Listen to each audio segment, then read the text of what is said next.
জামাই বাজার থেকে ঝুড়ি ভর্তি সবজি নিয়ে আসছে। জিজ্ঞেস করলাম এত সবজি দিয়ে আমি কি করব? বলে সব সবজি একসঙ্গে কুচি করে নাবড়া রান্না করে রাখো।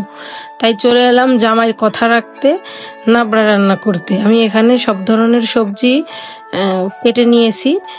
আলু, সিম, ফুলকপি, শালগম, মূলা, গাজর, টমেটো সবগুলো সবজি আমি এভাবে করে সাইজ করে কেটে নিয়েছি।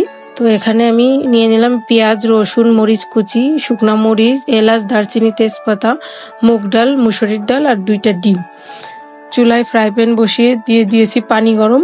পানিটা গরম হলে মুগ ডালগুলো আগে সিদ্ধ বসিয়ে দেব। এরপরে আরেকটা চুলায় আমি পানিতে 1 চামচ পরিমাণ লবণ দিয়ে যে সবজিগুলো সিদ্ধ হইতে একটু সময় লাগে সেগুলো আগে সিদ্ধ বসিয়ে দিব।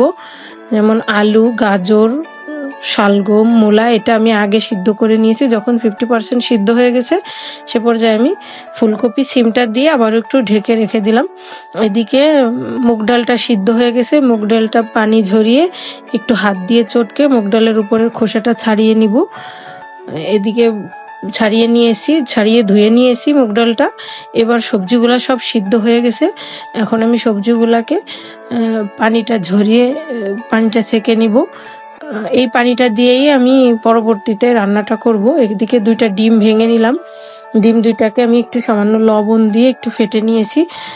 তাওয়ায় পরিমাণ অনুযায়ী তেল দিয়ে আমি ডিমটা একটু ভেজে নিব।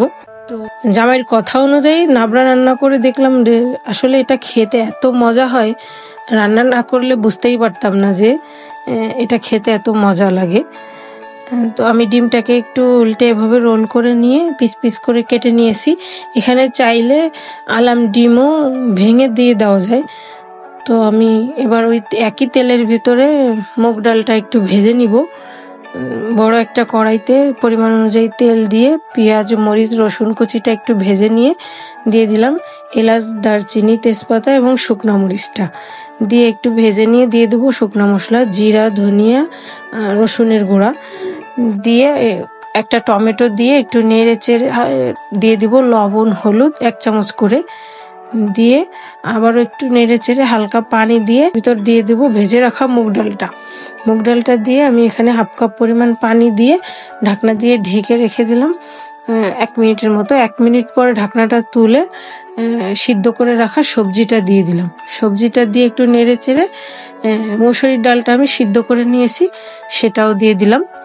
দিয়ে একটু নেড়ে চেড়ে দিয়ে ঢাকনা দিয়ে ঢেকে 2-3 মিনিটের মতো চুলার আগুন মিডিয়ামে রেখে রান্না করে নিব। 2-3 মিনিট পরে যখন পানিটা একদম শুকিয়ে এভাবে কষা হয়ে যাবে তখন আমি এখানে 2 কাপ পরিমাণ পানি দিয়ে দিব। সবজি সিদ্ধ করে রাখা যে পানিটা আমি সেটাই ব্যবহার করতেছি এখানে। দিয়ে এরপরে ডিমটা দিয়ে উপর দিয়ে ধনেপাতা কুচি ছিটিয়ে আবার 1 মিনিটের মতো রান্না করে আমি নামিয়ে নিব। তো এটা আসলে সাদা ভাতের সঙ্গে খেতে খুবই মজা হয়েছিল। তো রেসিপিটা ফলো করে বাসায় ট্রাই করতে পারেন। কেমন হলো অবশ্যই কমেন্ট করে জানাবেন। ভিডিওটা ভালো লাগলে শেয়ার করে দিবেন। যারা ইউটিউব থেকে দেখছেন অবশ্যই চ্যানেলটাকে সাবস্ক্রাইব করবেন। সবাই ভালো থাকবেন, সুস্থ থাকবেন। আসসালামু আলাইকুম।